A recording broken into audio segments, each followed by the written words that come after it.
Hello, my name is Umberto Bonomo and I am professor at Catholic University in Santiago. I prepared this lecture with other colleagues from Brazil, Mónica Bahia, Argentina, Lucia Pesci, and Mexico, Ramon Reyes. The central themes of this talk is related to the role of heritage in the metropolises in which we live. We are especially interested in understanding how heritage management is a key fundamental to face the challenges of Latin American metropolitan areas. We especially focus on issues of governance, urban sprawl, integration of the natural and cultural dimension, as well as the symbolic dimension of heritage. In light of evolving cultural and social values, along with the challenges posed by climate change and technological progress, heritage management must be reconsidered to address current concerns and play a central role in future development, taking place at the center of development policies to improve people's quality of life. Recognized natural and cultural heritage are essential components of the value of cities and their regions.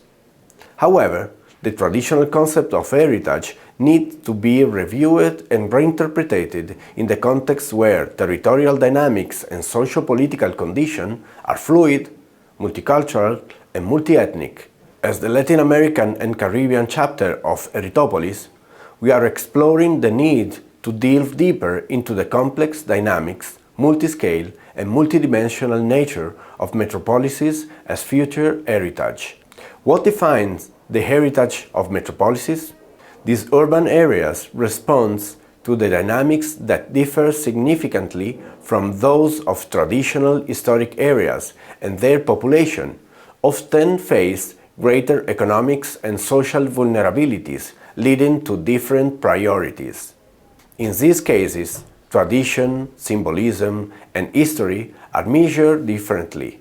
In our region, 4 metropolitan areas present new and relevant challenges: the metropolitan region of Rio de Janeiro, in Brazil, the metropolitan area of Santiago, in Chile, Guadalajara, in Mexico, and the municipality of Gran La Plata, which is part of the metropolitan area of Buenos Aires, in Argentina. Now I will proceed to give examples of heritage management in these 4 metropolitan areas. The metropolitan region of Rio de Janeiro comprises 22 municipalities and has a population of over 30 million, representing 76% of the state's population. Social inequality is pronunciated between coastal strip and its immediate periphery. The management of this territory faces significant challenges. The region boasts a rich natural and cultural heritage, including Guanabara Bay and the rugged foothill of the Serra do Mar, covered by the Atlantic forest. It features historic and urban ensembles along its shores and mountainous areas, archaeological sites, historical park and square, and a wealth of tangible and intangible heritage, including, for example, religious and institutional buildings, factories, indigenous villages, artisanal fishing structure in Guanabara Bay, as well as traditional festivals, dances, and cultural manifestations such as capoeira and samba schools.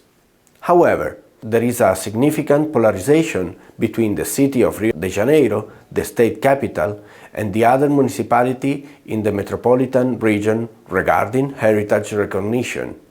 Guanabara Bay and other open spaces are crucial heritage and biocultural elements of Rio's metropolitan landscape, showcasing a blend of nature, human effort, and diverse cultural expression.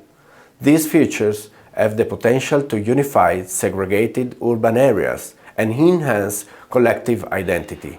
However, for this to happen, it's crucial to recognize the fundamental role of living heritage, the people who continuously shape and invigorate the landscape through evolving cultural practices and imagination. Santiago de Chile, with a population of over 7 million, is a metropolis composed of 32 municipalities, with highly segregated population and varying urban environments, depending on the municipality's geographical location and socio-economic composition.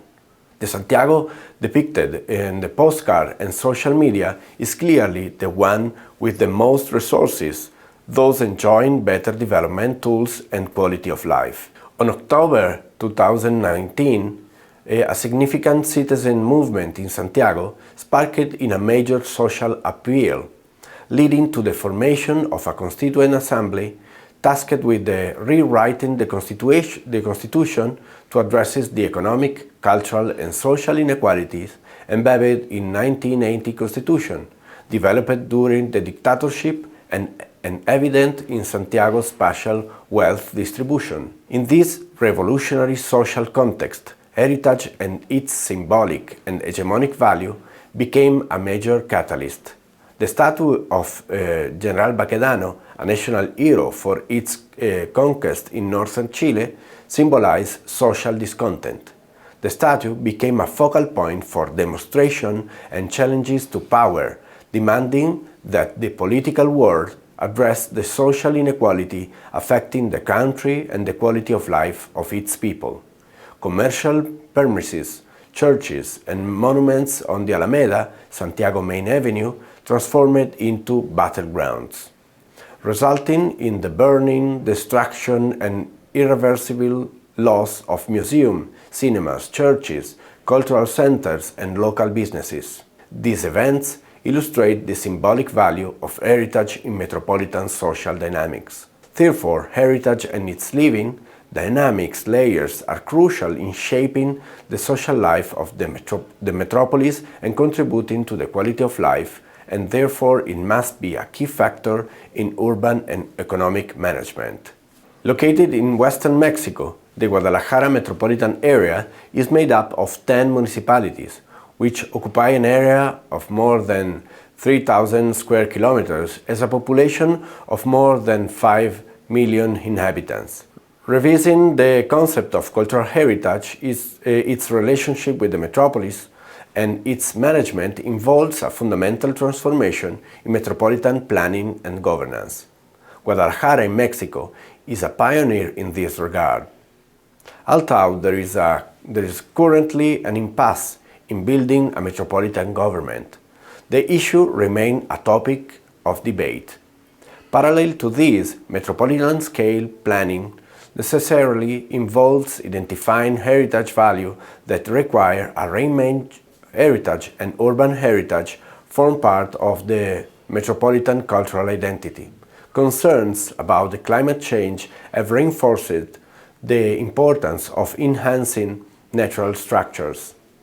Metropolitan planning has advanced effort to conserve and protect the natural areas for the metropolis. The metropolitan region of Buenos Aires has a population of more than 13 million inhabitants, which represent 36% of the country's total population.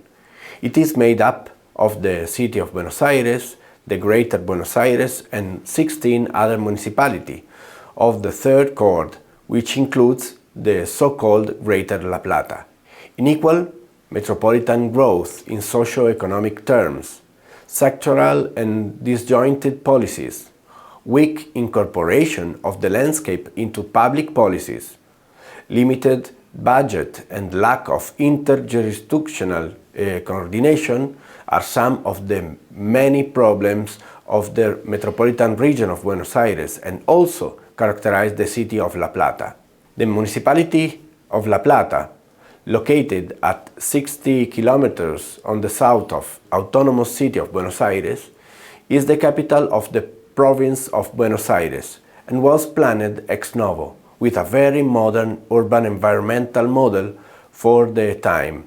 The foundational urban center is perhaps the most recognized urban form of the model, but it was conceived as a true city territory, linking the foundational center with the immediate periphery of farms and estates that characterized the Argentina's Pampa. The form of the foundational urban center persists given the powerful resilience of its components: system of squares and park, system of avenues, monumental axis, central area, system of distributed centralities, etc. giving rise to a heritage of great natural, urban, cultural, architectural, and immaterial value, which has given rise to a remarkable quality of life in the foundational center. The city of La Plata maintains its identity and character as an administrative capital, cultural and university city, but it also shows a strong negative impact as a result of accelerated urban growth and lack of planning that are rapidly transforming the heritage and landscape, losing identity and quality of life, mainly in its periphery. As a consequence, the degradation of these environments, punctual and fragmented interventions, and risk and social vulnerability have become commonplace in this space of permanent dispute. To conclude, the recently described experiences show how current dynamics of transformation interact in a profound way with the cultural and natural heritage present in each of the 4 metropolitan areas. To this end, we believe that the appropriation and the participation of society in these processes can contribute to the acceptance of a world where other worlds fit, generating mediation capable of facing the successive and cumulative social, environmental, and climate crises, based on the recognition of the role of the knowledge, lifestyle, and symbolic universes of the diverse social agents that make up the local community. In the case of the metropolis of Rio de Janeiro, it is essential to have a territorial and landscape approach to propose innovative strategies and tools for the sustainable and integrated planning and management of its natural and cultural heritage, just as it is essential to promote integrated intersectoral action between government, technical agencies, and civil society. It is also key to recognize the processes of resistance and reappropriation of the use of heritage as one of the ways to promote sociability and the sense of collective identity. For Santiago de Chile, in the coming years, it will be essential to reverse the social and cultural inequality that affects its inhabitants. Placing local heritage as an axis for the social, economic, and cultural development of the metropolis is a way to generate inclusive public policies that seek the common good and have the ultimate goal for improving people's quality of life. Guadalajara faced the challenges of implementing a new governance system capable of articulating the regional scale with the metropolitan and cultural and local scale. To this end, social participation, intersectoral articulation, and the promotion of channels of communication and debate on the role of cultural and natural heritage are necessary to face the future challenges arising from climate change and the current drive for modernization. Finally, for La Plata, it is urgent to formulate an urban and territorial planning and code for the municipality that promotes sustainable and comprehensive planning. Furthermore, it is necessary to initiate a participatory and inclusive debate on the role of heritage in this process. The debate can lead to the emergence of the desired development model for the future of the city and its region without losing its own DNA, its quality of life, and its human scale. Thank you very much for your attention.